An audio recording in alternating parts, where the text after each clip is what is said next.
Hello, and welcome to the first episode of The Scene by AFK Pros. I can see our guest today smirking already. I'm Jamie, the host of today's debut episode.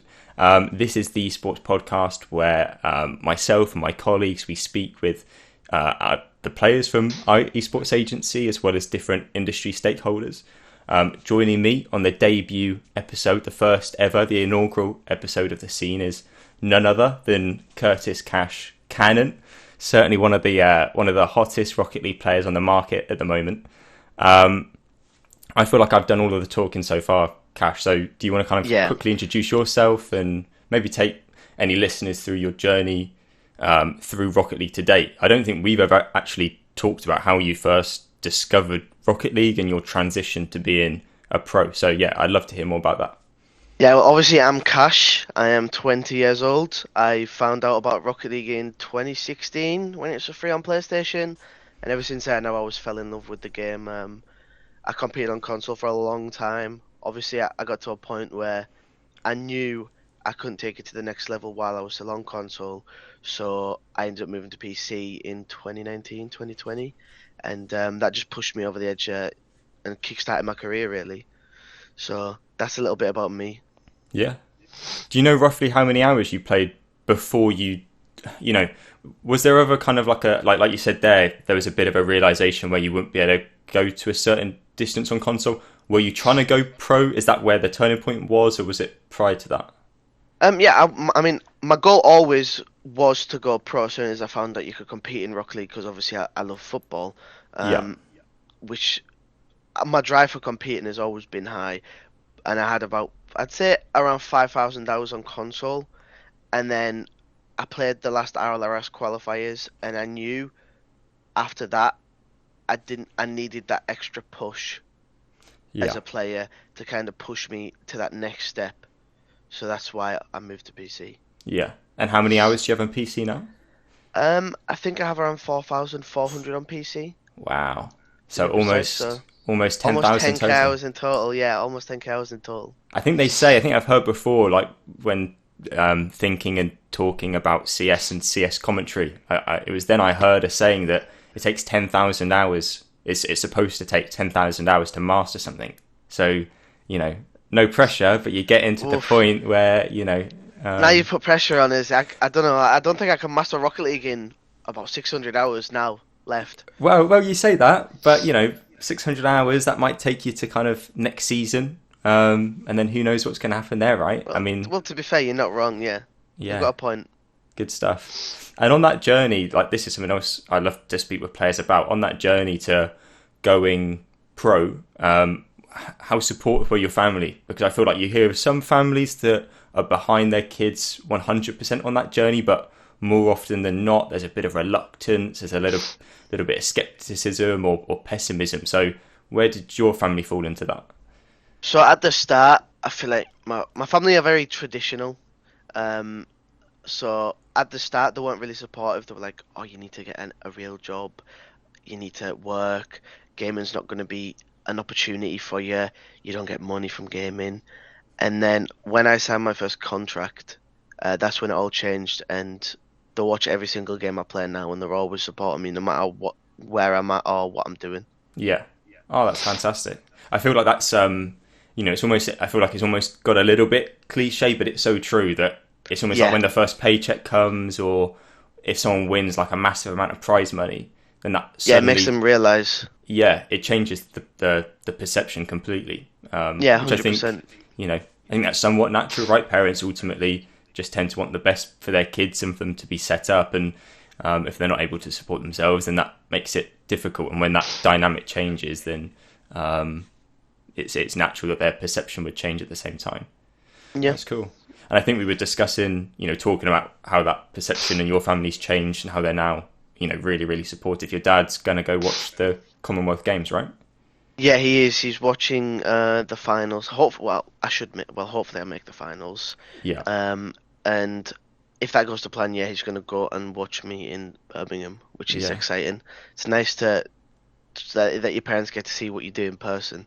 Yeah. And see you in, I'd say, my natural habitat, because that's like my element. I love competing. Yeah. Are you looking forward to being back on LAN? Because obviously you went to the major quite recently, right? In London, caught COVID, like most people caught COVID at that event, I feel like. And, you'd obviously been in a LAN environment before. You went to EGX, competed and won that with Wave, which was, I think it was obviously on a much smaller scale, but that was still a really fun experience. So, you looking forward to being in more of a competitive environment? I know it might not be an RLCS major, but hey, Commonwealth Games, it's still a massive institution, maybe is the wrong word, but it's a massive event, I suppose. Yeah, I mean, I love any LAN. I mean, the first LAN I played was EGX, and that was a lot of fun. Just getting the experience of playing in a new environment, playing in front of people.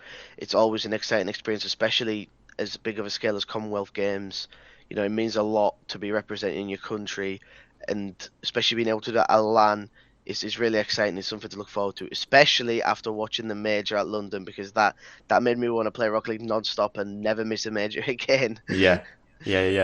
I can remember when I was growing up and playing CS, my friends and I would go to CS events and just watching people play, being in that environment. That really made us want to play. And obviously we weren't even semi-pro, let alone pro like yourself. So I can imagine those feelings are even more kind of amplified and significant. Yeah, exactly.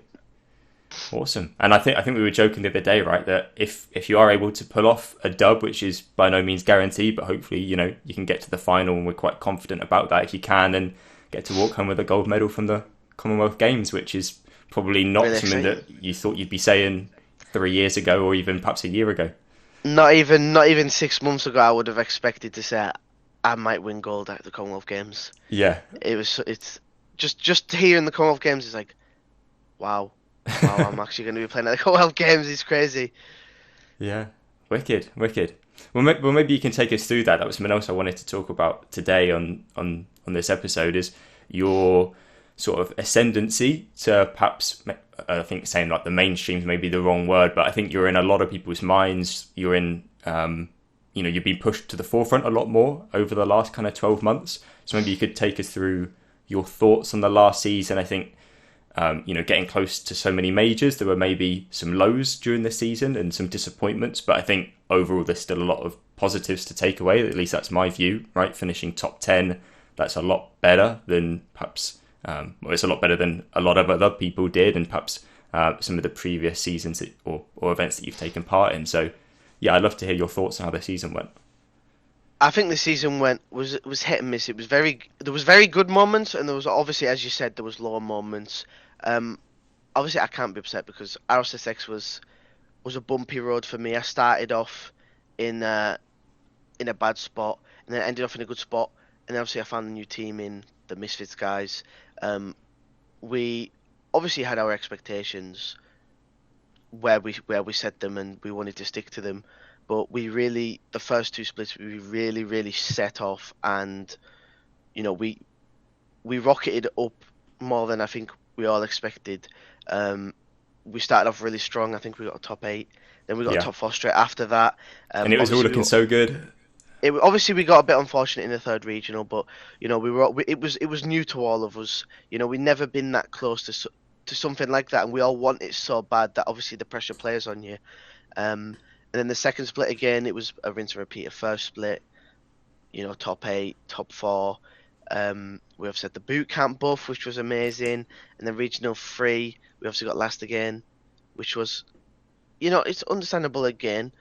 There wasn't really much. Obviously, there's always stuff you could do about losses, but sometimes you've just got to accept it and move on and improve and just push forward.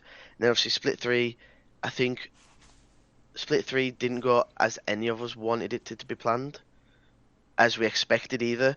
But overall, as a season, it was. I mean, you can't complain. It was a really good season. Yeah.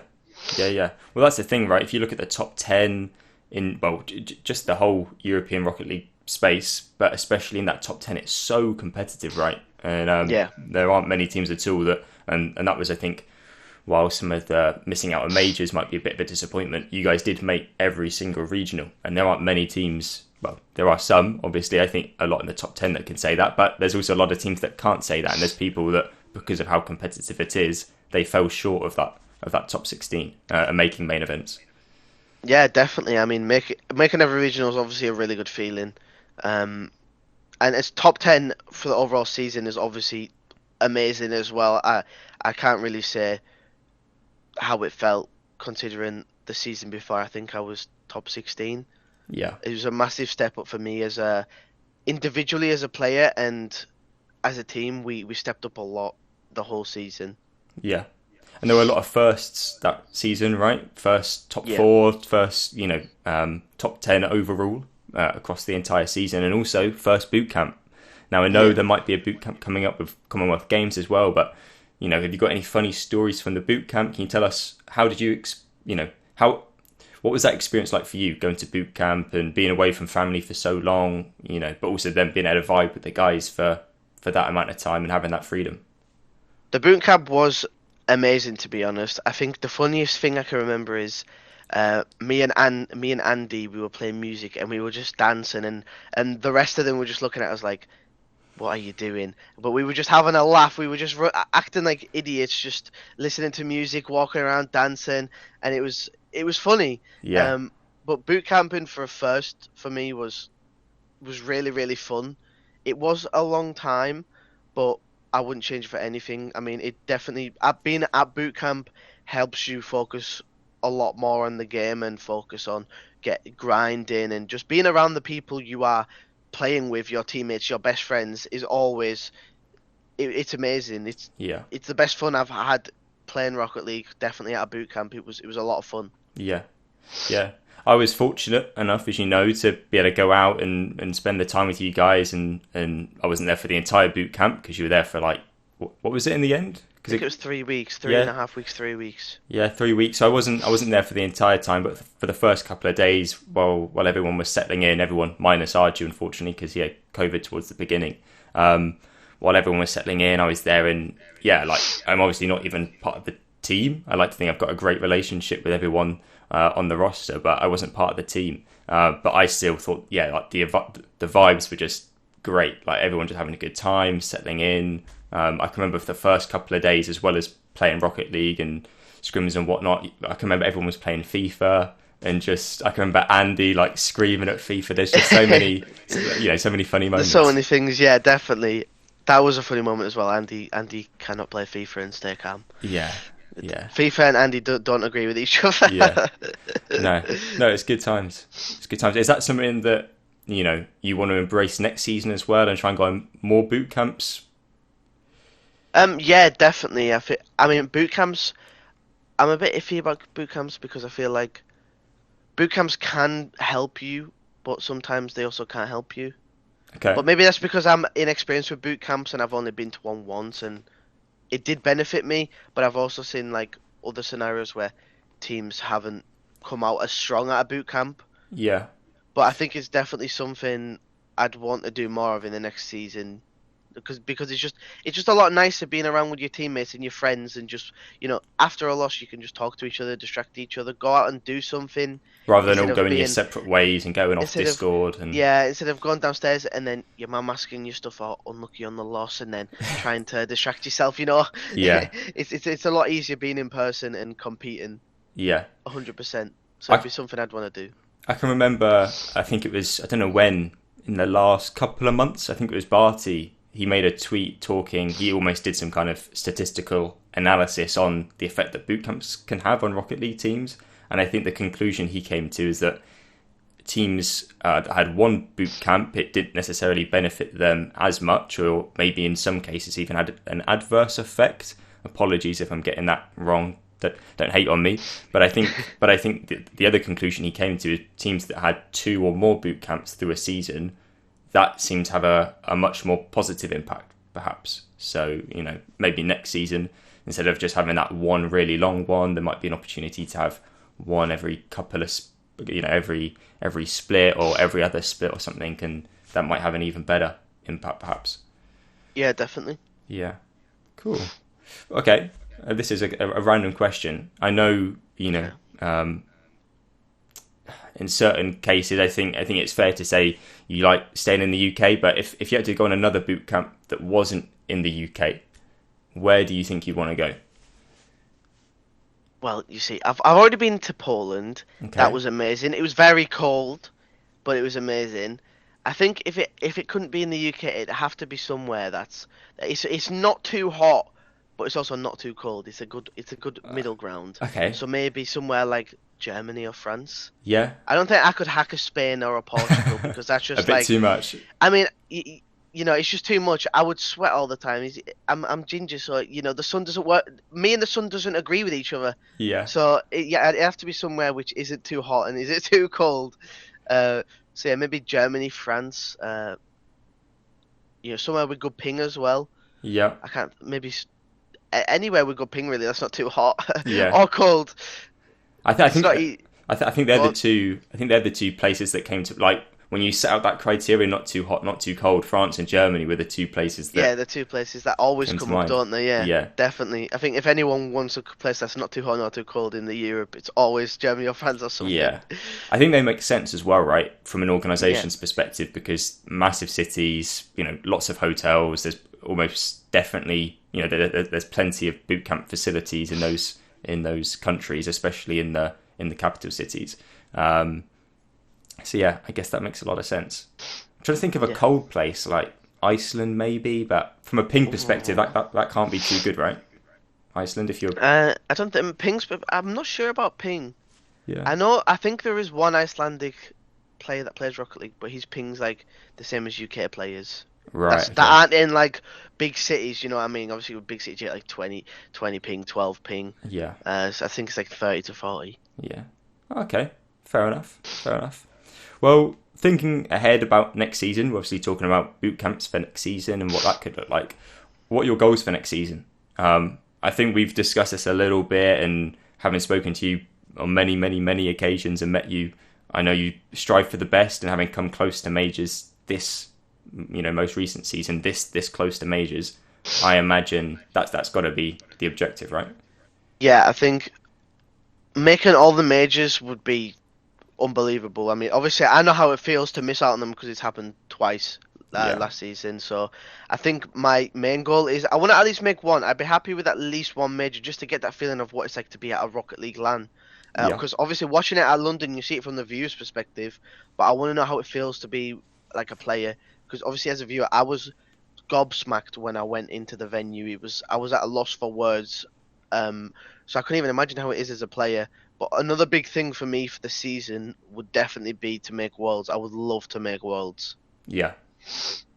And think about the points. If you make two majors, is it pretty much guaranteed? Is Worlds locked in? I'm trying to. I guess there's so many factors, right? Like the performance at regionals as well. But does that Yeah, pretty much lock you in two I majors? think so. Yeah, I mean, as an example, you've got a team like Semper who made one major, and they made the Worlds wild card. Yeah, You've got the same with Carmine. They did the same. I think they had a slow start to the season, and then they ended really strong with a great major and a great split, and they ended up making it as well. So I do think two majors could pretty much confirm you. yeah, I wouldn't like to jinx myself because if next season I make two majors and I don't make Worlds, I'll look back at this and think what an idiot I am. You know what I mean? So I don't want to jinx it, but I would like to think it probably would. Yeah, as long as you yeah, don't get last place at the major, I think so. yeah. But there's so many factors, as we say, that determine it, right? Because the points are different from one split to the next, and there's the majors, there's the three different regionals to consider, and then there's obviously the wild card and how that can change depending on how the regions do. I think that's quite an exciting, although it leads to a lack of predictability. I think that anticipation almost makes it quite exciting that it's all to play for. And you touched on KC, who amazing performance at the most recent major, and that locked it in for them, and now they're going to Worlds. Yeah, definitely. I mean, I think the way it's laid out now is very exciting because you never know if you could be sixth place. Like for example, Semper, their season was done after the last split, and then you had an EU team come in at the major perform, and then they've got that extra spot, so they made the mid Worlds, which obviously there's always a chance, extra teams getting spots at Worlds. I think that's definitely a big thing, which is great, just great to see. More teams getting opportunities to prove themselves on the biggest stage in the game. Yeah, And obviously three majors. You can have up to 5 extra slots per region, which I mean is amazing. Obviously, it's hard for a region to take all 5 spots, but I think it's just nice to see. Teams are earning their extra spots for Worlds, which I think is a great concept. Yeah. Okay. And again, another kind of random question, a geography question. If you had to pick, Oh no. let's say you're making every single major, and I'm ready for it. I'm ready for you to make every major next season. Where do you want them to be? Because only one of them can be London. Well, so there's obviously. I mean, I think the way I don't know how they do it, but obviously I'd imagine there'd have to be one in NA. Yeah. So I'd love for one to be. Imagine New York. New York would be incredible. Madison Or Square like Gardens. LA. Yeah, Madison Square Gardens. You've got the cannon walking in. He's coming in. He's screaming. All the UK fans with the flags. All the UK fans with the flags, with the cannon. They're all ready for me to win. Yeah. And then you've got obviously you want London. Yeah. Could I pick another place in Europe or North America? Well, to be honest, I'd love to have one in Sydney, Australia as well. Really? I think that would be insane. Yeah. I mean, we've never had a different region from EU and NA host a major. I did not see that coming. I'm surprised you like the idea of that, because that's that's a long old flight, first of all, which I didn't think, flying to Sydney and back. I don't know if that was on your radar. And then you got the spiders and the snakes. Oh, see, spiders are fine. Snakes. Is that where you draw the line? I can deal with the snakes. I can deal with them. I might run away, but that's my way to deal with them. I mean, Sydney's just a beautiful place. Yeah. From what I've seen, and I've always wanted to visit Australia. Every time you speak to an Australian person, you're laughing at some point. Just That's walking facts. down the street and you're like, "Good eye, mate." It'd just be funny, wouldn't it? It'd just be funny. Yeah. And obviously meeting new fans from different regions as well, because if it's in like OCE, you might see fans from Asia coming to watch, or Middle East, you might see more new fans from different regions, and it'd be amazing. Yeah, no, that makes sense. I think somewhere that I would love for London to happen again next season, but the other European destination, it's got to be Paris. I think. Oh, definitely, like definitely. all the KC fans that were in the Copper Box for London, and just knowing what French fans are like in Rocket League. Yeah, I think that'd be immense. Oh yeah, we had a Carmine fan next to us. We were watching the Carmine Moy story. This is actually a funny story from LAN. I was with a friend, and Moy scored, and my friend was like, "Yeah, come on!" And this guy was like, "Shush, shush, play fair, play fair." And it was just funny. And then they went back and forth, and then towards the end he goes, "I don't care who wins, but if Atira wins, he's French. I support him." And it's just funny. It's amazing to see how much love they have for this, just for the game. Yeah. And the French community is just, I mean, you see it on Twitter. There's anytime a Carmine Corp player tweets, there's always the blue wall or Vitality. There's always the Vitality fans. So I think a Paris one would blow the roof off. That'd be incredible. I'm quite convinced they could just, obviously Copper Box, I don't know how many people were there, like 7,000, 4,000. I'm kind of making those numbers up, but it's, it's an arena. I honestly think they'd be able to sell out like half a stadium or a stadium for a French Rocket League. Just with French fans, I think that could be just with French fans alone, to be honest. Yeah. I think they fully sell out a stadium. Yeah. To be completely real, I think that's all on the cards. I think Psyonix need to make it happen. I think that'd be so dope. Unless Carmine and Vitality don't make it, then you're in a bit of an iffy situation.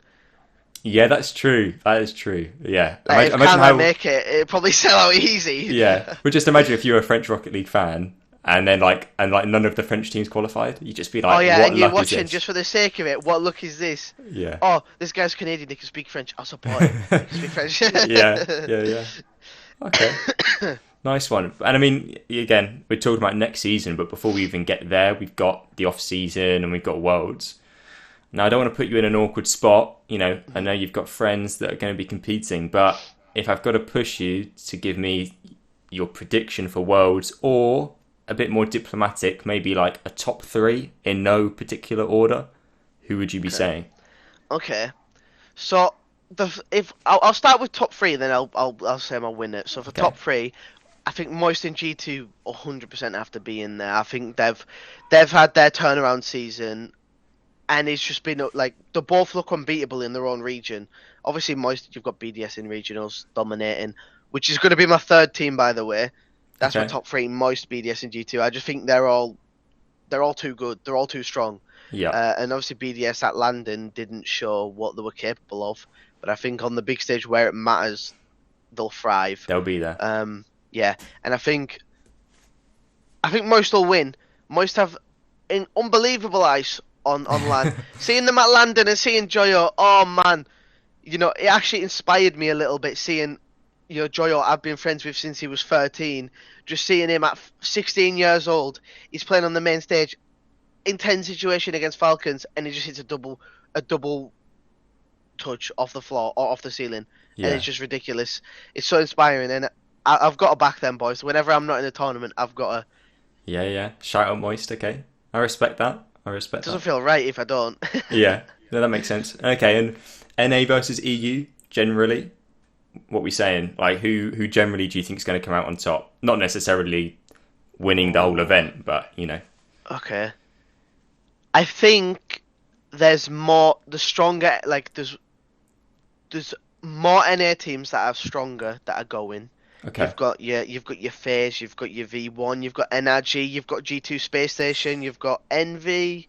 There's a lot of, and like them 6 teams are really, really strong. Yeah. And then in EU you've got your Semper, which, no disrespect, the last split they didn't really have that strong of a split. They were consistent, but they had like a top 12, top 8. I don't know what to think about them on LAN.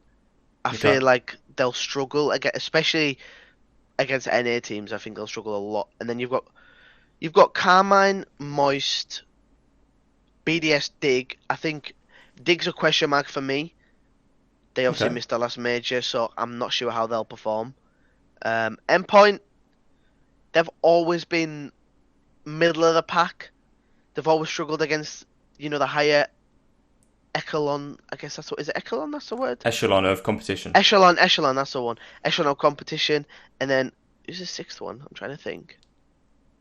I don't know who the 6th team is. I'm gonna have to check. You're not thinking of BDS, are you? No, BDS. I said BDS. I said BDS, right? We talked about BDS earlier. I can't remember if you just said BDS just then. Moist, BDS, Endpoint, Carmine, Semper, Dig. Yeah, I did. I said all of them. Sorry, I had a bit of a moment there. No problem. Yeah. Okay. I just think NA's got a higher multitude of stronger teams. Yeah. They're all at a high level, whereas EU, you've got that maybe 1 or 2 teams which are, there's maybe a bit of a gap. Dig can turn it around. I feel like Dig could definitely turn around and have a monster of a tournament. But then you've got Semper, which, they're not going to outplay. I don't think they'll outdo or outperform any team mechanically. Okay. I mean, they've got Exotic. He's not that mechanical, but he's very consistent and he's very unique. But I just feel like they'll struggle a lot. Yeah. Interesting. Especially against new teams. I feel like we're getting these juicy hot takes from Kash. Yeah, on the I've scene. always got the hot takes. I've always got the hot content. Takes. Definitely getting it is clickbaited. The content. Yeah. No, I would never clickbait. No. Do I look like the kind of guy that clickbaits? No. Nonsense. No. Nonsense. Awesome. Cool. Well, again, reeling it back in. We're getting ahead of ourselves, talking about Worlds, talking about next season. But, I mean, I guess the off-season technically comes after Worlds, but we've kind of got to have a bit of a break, or a lot of the players, a lot of the community now is on quite a long break.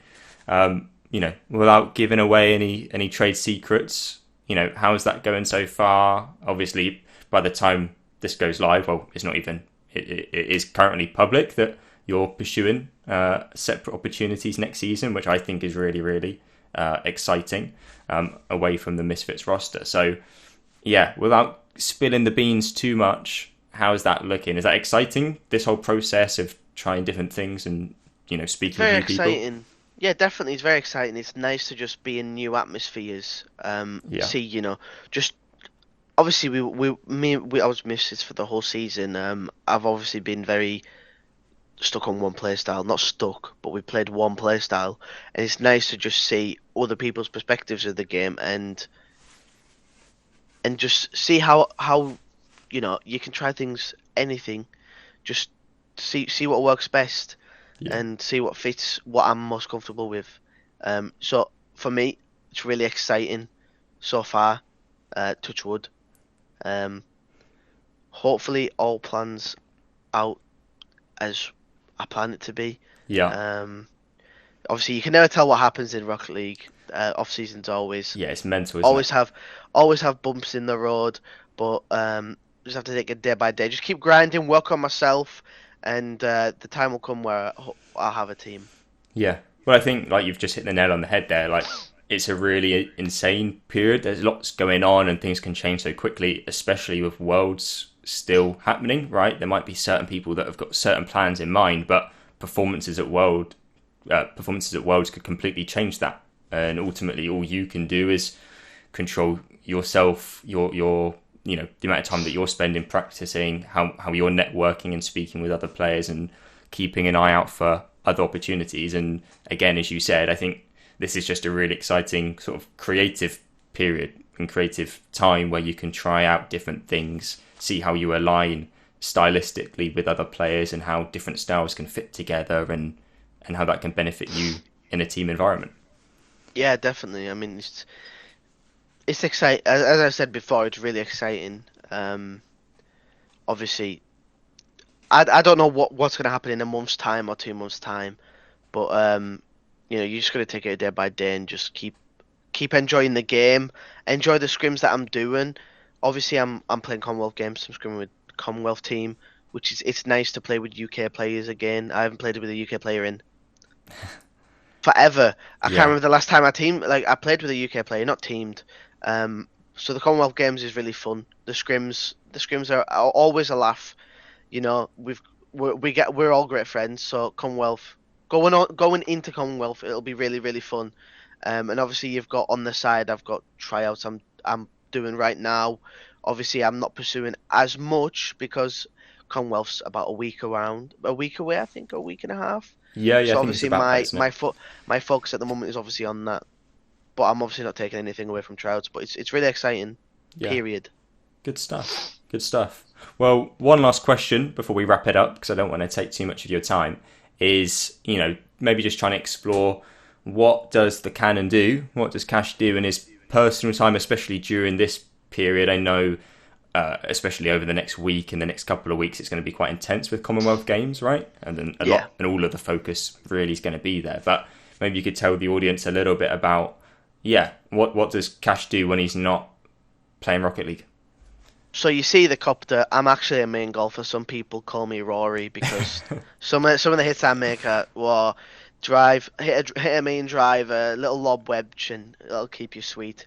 But in my spare time, I like doing golf. It's nice to get active, get out and see new areas. Golf's obviously just a chilled sport. It's not easy, definitely not. It's a lot of exercise, but Yeah.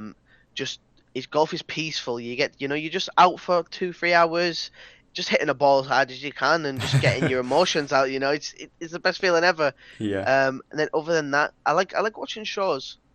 Okay. You Like just sitting back watching shows. you've been watching a lot of anime recently, right? I I forget have the exact with the show. two posters. There we go. With the two posters. Is that something new? Is the anime So thing a bit of a new thing, or have you always been into? I've always been into it. I started ages ago. I think it was 20. I started off on it and I was like, people who watch this, It's it's weird. Anime is weird. yeah, I'm it's not like the into it. And then classic I watched, stereotype. yeah, the classic stereotype. And then when I watched it, I was like, oh, this is basically just cartoon, but in a different language. This is fun. And Yeah, obviously, I watched one, and then I watched one for ages, and then I just got recommendations of friends, and I've just nice to watch in your spare time instead of just doing nothing. I might as well enjoy watching a show or a yeah, series. yeah. No, that makes sense. Especially like anime. That's a whole new genre, Yeah. of television of animation that you've probably never seen before previously. So there's like just so much content, right? There's so many different shows out there. Oh yeah, definitely. I mean, there's different genres of shows as well. There's Yeah, action, fighting, there's love, there's comedy, there's all sorts. It's basically like a cartoon version of Netflix, really. Yeah, There's a whole all new sorts. world. Yeah, definitely. And I mean, there's some with 800 episodes. There's some with. Wow. I've just finished one which had, I think it was 500 episodes. 500. That took And how me long a are couple they? of months. 24-minute episodes, and there was about Wow. 6-7 movies in there. That's a 2-hour lot of movies. content. So it's a lot, but I mean, it's just if it's something you enjoy, why not? Yeah, You know, for sure. it's nice to have something. Obviously, I've got golf, which is active. You know, I get fit, Yeah, and then you've got just a more relaxed side where you just go watch something and just sit peaceful. yeah. Going back to golf, as you know, my colleague Johnny, he's golf mad, just like yourself. And it was funny when we went to London just before the event opened up to the crowd. We all went out to Top Golf, didn't we? And I think there was a bit of a rivalry I was competing there. against him. You know what? At the start, we were competing against each other. I think we looked at each other and we were like, "I'm gonna hit the ball further than you. I'm gonna beat you." And then we kind of turned a new leaf and we became friends, helping each other out because we wanted to beat the other team. Yeah. We knew we were. I mean, this is gonna sound cocky, but we knew we were probably the better golfers because You do it the most. you know, we do it the most. We play it the most. We played for longer as well. So we were just sat there. I mean, the copter, you had some swing on you, I'll be honest. You started bad. But when you come out, you hit a corker. And then Andy just Andy. But me and Johnny, we were competing against each other, and it made us thrive in the scenario. Although he won, which was a bit unfair because I was winning the second game, but I'll let him off. Yeah, that's facts. Yeah. I'll come for him another time. Yeah. I'm coming Take for two him. next I'm coming year. for him. Yeah. Yeah, take 2 next year. I'm getting revenge. Yeah, facts. Oh, nice. Yeah, I can remember Arju and Andy. Their golfing ability was maybe slightly lower on the spectrum. I think. Yes. Oddly enough, I seem to perform better once I change my hands around. Which made no sense to me, given the fact I'm left-handed. But hey, I'll take it. Then I could actually swing properly. So. Or I know you're hitting some corkers. Semi-properly. So yeah, I'll take it. And it was accurate, and they were accurate. They were getting in. I was getting some points. Yeah, you were tallying up the points. Yeah. Back home, when you play on a more regular basis, do you go to the driving range or do you go round? Because you do it with your dad sometimes, to be honest, right? Yeah, I do it with my dad and my neighbour. To be honest, driving ranges around here aren't as good as like Top Golf. So we usually just go on a course and play 18, and you know, if you lose balls, you lose balls. Yeah, it's just fun. Yeah. Oh, nice one. I think I'd just be losing them all the time. I've tried foot golf once. Oh yeah, foot golf's world class. World class. It's good. That was an interesting experience. I booted it into like the hedges a good couple of times, then I had to go in like scrambling and got covered. Yeah, and try and boot it out of the hedges. Yeah, it wasn't the best. Well, it is fun, but getting it lost in a hedge is not ideal. That's not the one, is it? To say the least. No, definitely not. No. Wicked. Well, thank you again for joining us on the inaugural episode. I'll wrap it up here so don't take up too much of your time. But yeah, thank you for having me on. It's been a blast. You joining us? Wicked. I never complain about having a good time with the copter. Yeah. What can I say? Of course. And on that note, we'll wrap it up. But thank you as well for people listening at home. Hopefully, this has been a little bit insightful and an opportunity to learn some more about Kash as he makes his way through his Rocket League journey, which so far has been super exciting. So yeah, thank you.